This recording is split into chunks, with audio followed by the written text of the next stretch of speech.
Welcome to the Denver Gazette Sports Podcast. I am your host, Chris Schmedeke, and today we are brought to you by Applewood Plumbing, Heating, and Electric. They have been serving Denver homeowners for over 50 years. They are the proud sponsor of the Colorado Avalanche, and they are the proud sponsor of this podcast. And on this edition of the podcast, it is a victory Monday for the Denver Broncos as they snap their 16-game losing streak. The Kansas City Chiefs with a 24-9 victory at Empower Field at Mile High. So I am joined by Chris Thomason to break it down. Chris, how are you today? Hey, doing fine. Thanks for having me, Chris. All right. So first, before we jump into this, I got to ask you, Chris, do you remember what you were doing in September of 2015? Well, I was covering the Minnesota Vikings, and it actually turned out to be a playoff season for them. I'm trying to think anything interesting happened in September of 15. But yeah, living in Minnesota, that was about it. Who was the quarterback for the Vikings? And that was before Cousins, right? Right? That was Teddy Bridgewater, yeah, who passed through Denver. He took over the starting job as a rookie in 2014, made great strides in 2015, made the Pro Bowl that year, and then boom, that devastating knee injury happened in August of 16, and he's been drifting around ever since then, including time with Denver. All right, so a couple things. The Athletic put out on Twitter some things that happened the last time the Broncos beat the Chiefs. So here's a couple of them. Of course, Peyton Manning was the Broncos quarterback. Gary Kubiak was the coach. Barack Obama was still president. Patrick Mahomes was a sophomore at Texas Tech. J.J. Watt had just gone on to win his third Defensive Player of the Year. Of course, he's on the CBS pregame show now. And Todd Gurley won Offensive Rookie of the Year. So it's been quite a while since the Broncos have won against the Chiefs. So let's break down this win. Chris, I think the first thing I've got to ask you is the defense has just, you and I did a Friday face-off where I said the defense has not turned the corner. I'm starting to lean your way. Has this defense turned the corner a little bit? Yeah, they started to turn the corner a couple of weeks ago, but they just keep getting better. And, it's time helps. I mean, Josie Jewell was saying that players kind of earlier this year were maybe doing a little bit of their own thing, and now everybody's kind of on the same page. They've gone with some younger guys, obviously, with the trade of Randy Gregory and releasing Frank Clark. Then they made some switches in the secondary, switched their nickel back to Jaquan McMillan, who had, and waived Bassie, and he's done a solid job. And then they put in Fabian Moreau, the veteran at cornerback, ahead of Damari Mathis. So there's been some position changes. They've gotten guys back from injury. I mean, Baron Browning looked fantastic on Sunday in just his second game back after he missed the first six. And I mean, they couldn't be any worse than they had been earlier in the season. But now I'm surprised at just how quickly it's been getting better. That's that 3 games. I mean, I guess they only gave up 17 as the Raiders, but that, that Commanders game, the Dolphins game, the Bears game, they won that game. But was this just a little bit of a feeling out process in the long run? Yeah, I would say so. And still, there were some defensive highlights early on. I mean, the season low for yards that they've given up is still the opener against the Raiders. I think they gave up like 261 or something in that game. So that was generally a solid defensive performance. That was more of a case of the offense doing nothing in the second half. And then the defense looked good in the first half against the Commanders when they held them to 3 points until late in the first half, where everything started to change. So even early on, there were some flashes that the defense could be decent. I mean, Miami was just an utter debacle, and that's kind of skewed the stats because basically they gave up 2 or 3 games worth of stats in that particular game. 726 yards total offense, 70 points. So that certainly skews the stats, which is why they're still 32nd in the league in total defense, 32nd and last. But they have moved up all the way up to number 29 in scoring defense now. Well, giving up only 9 points to the Chiefs will definitely help that. And you and I have sat and talked about Vance Joseph in the past. It's probably time to give him some credit for this turnaround. Yeah, some of the players definitely were saying that. Paul Klee wrote an excellent column for us touching upon that out of Sunday's game. And yeah, I mean, to his credit and everybody's credit, a level head was kept after the Miami meltdown and then some of the other tough moments. And they've sought to stay the course, and it's paid off. And they've won 2 straight games. And it's not ludicrous to think that they're in playoff contention.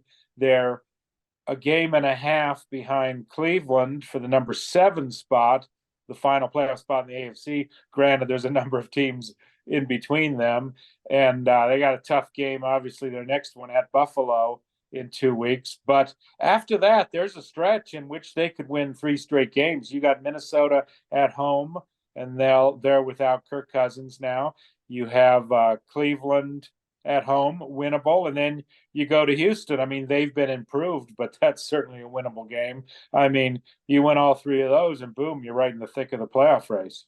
Yeah, it seems like 6-6 could be a real possibility looking at the stretch coming up.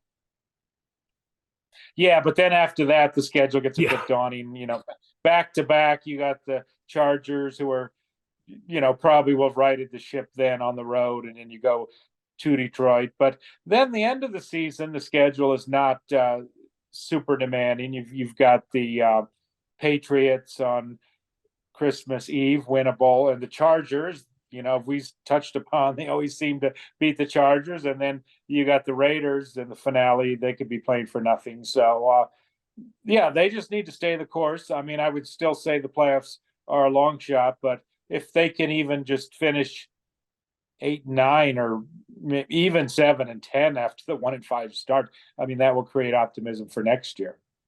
Let's flip to the other side of the ball on the offense. Very steady, very strong game plan. You know, you and I have talked in the past about they got to run the ball. They got to run the ball. Well, they ran the ball. They ran the ball 40 times for 153 yards. Javonte Williams continues to it's clearly his backfield. He is clearly the number 1 guy now. So what'd you see from that running game yesterday?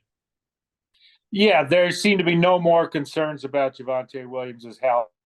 I mean, Joe Lombardi said prior to the start of the season that they probably would ease him in carry-wise as the season went on, and that's exactly what happened. Of course, situations came to be that the Broncos didn't have a ton of running attempts. They usually were in the low 20s or so. They nearly doubled that basically on Sunday. But yeah, 27 carries, career high for Javonte Williams.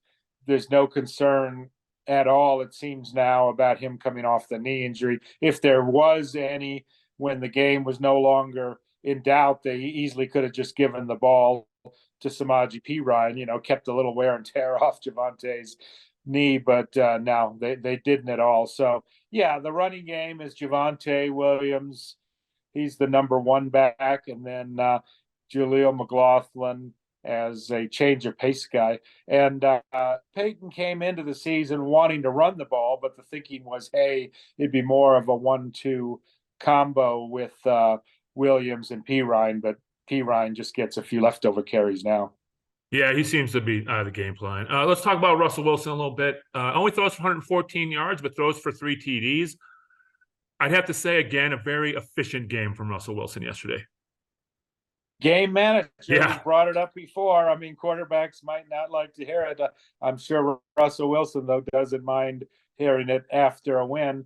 3 touchdown passes to 3 different receivers, lost a fumble. That was one of the things that wasn't ideal. But, hey, as long as the Broncos get the win, I'm sure he's quite content to hand the ball off and then throw the ball in a timely fashion. So, yeah, he had a passer rating of about 119 yesterday. I mean, passer ratings, they love touchdown passes. And when you throw the ball 19 times and have 3 touchdown passes, as long as you're not throwing interceptions, that's going to be a nifty passer rating. I'm sure they've got to be a little concerned that he was sacked 6 times yesterday.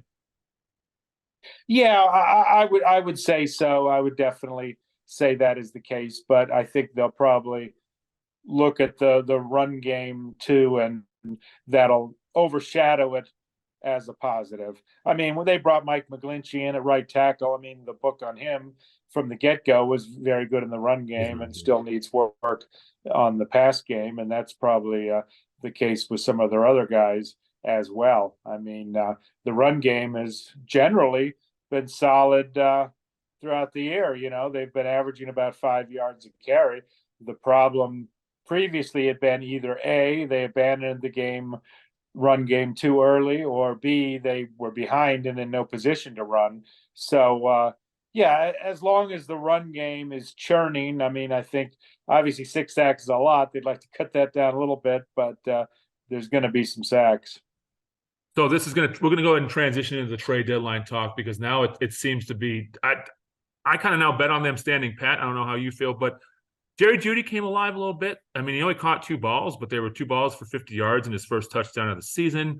Sutton had a touchdown as well, and Javonte Williams had the other touchdown. So, you know, do you think they stand pat now? Do you think they're kind of like, well, there's no need to blow this up because maybe they found something here? There may not be a major move. I wouldn't be surprised if you had maybe a minor move, maybe you trade P. Ryan or something of that nature, because he came here to be the number 2 back, and he's hardly getting any carries. He's getting less carries than he got in Cincinnati. And as long as there's not injuries, he doesn't factor into the team's future, since Javonte Williams is the clear-cut number 1 guy, as we've discussed, and Jaleel McLaughlin looks to have a fine career ahead of him. So you might have little tweaks, you know, here and there. You know, if you trade a receiver, I mean, Courtland Sutton, we've talked about this before.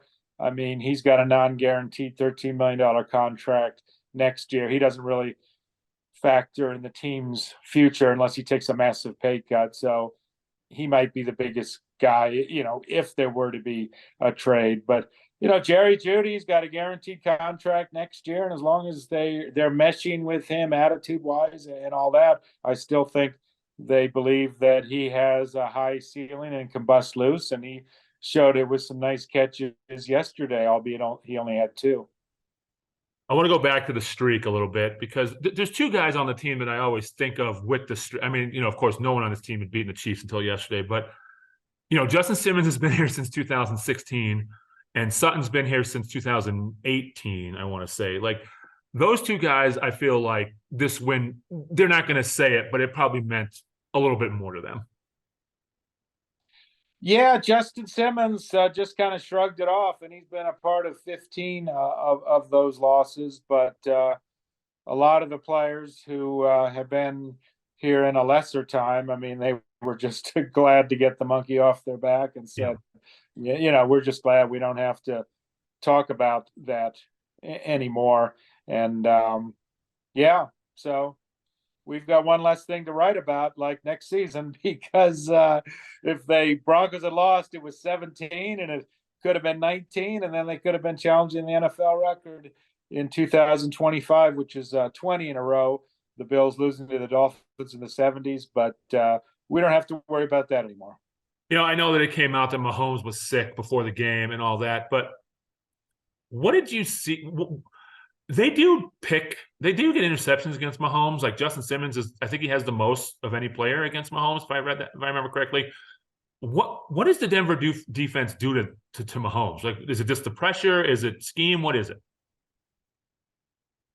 Yeah, I thought the pressure was good the other day, but I think, I mean, the offense, the plan going in was run the ball, keep the ball away from Mahomes, and they kept the ball away from him. And then obviously there were several turnovers that weren't Mahomes' fault. I mean, the last interception was on a 4th and long, and he just threw that up crazily. So throw that out. Mahomes fumbled. That was his fault. And then the interception of McMillan wasn't very good. But the early fumble obviously wasn't his fault. And then the one on special teams wasn't his fault as well.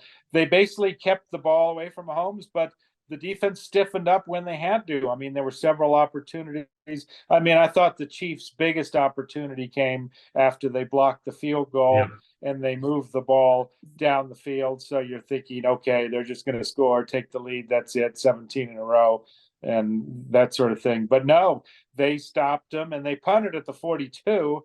You know, it's certainly possible Reed could have tried a 60-yard field goal because Buckner certainly at that altitude could have made a 60-yarder. But I think at that juncture, Andy Reid thought, hey, you know, we got the momentum. We're going to get the ball back and go down, score a touchdown. And amazingly, I mean, not only did they not get a touchdown, they didn't get a single point there in the second half.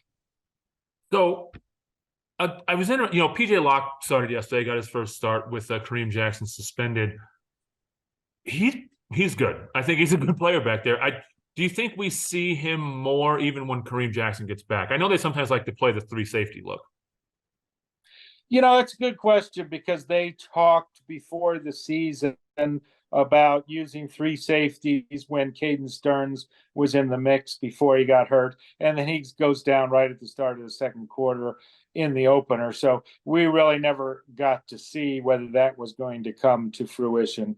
So was that just kind of talk in order to keep Kareem Jackson and Caden Stearns listed as number 1 guys on the depth chart, or was that a realistic plan go in place? And we'll see moving forward. I mean, Jackson has got 1 more game left in his suspension against Buffalo in 2 weeks, and then we'll see how that shakes out. And obviously, they're going to have to see how Jackson responds to coming back. I mean, is he going to continue to get fined nearly every week, or maybe he takes a step back and it affects his game and he becomes less aggressive and not the player that he was? I mean, there's a lot of questions as to how Jackson is going to respond when he returns from his suspension.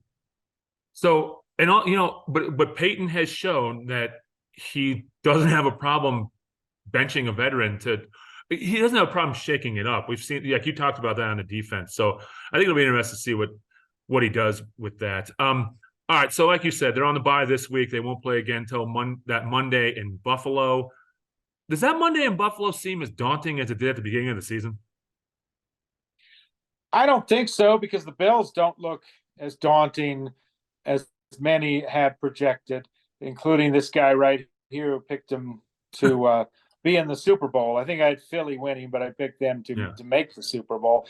But, you know, they lost to the Patriots last week. That was a bad loss. They kind of struggled against the Buccaneers. They've struggled in some games, and those games have been ugly. So, I mean, if the Broncos turn it into an ugly, low-scoring type game like the ones they've had against the Chiefs and can get some timely turnovers, they certainly will have a chance.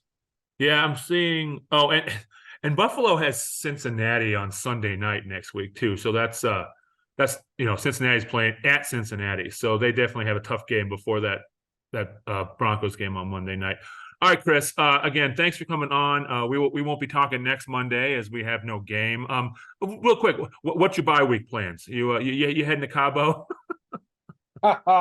I'm going to visit my mom for a couple of days out in Washington, D.C. She's 92. Oh, okay. Just had a birthday. Health is going quite well. So, yeah, and then look forward. We got some conference calls later today with some Broncos, and I'm sure Sean Payton will be in a good mood. And then next week, the preparation starts for Buffalo.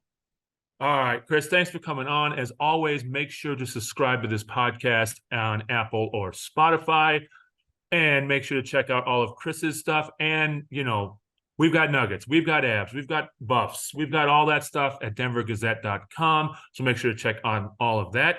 And Chris, enjoy the bye week, and we will talk to you probably after Buffalo. Sounds great. Thanks.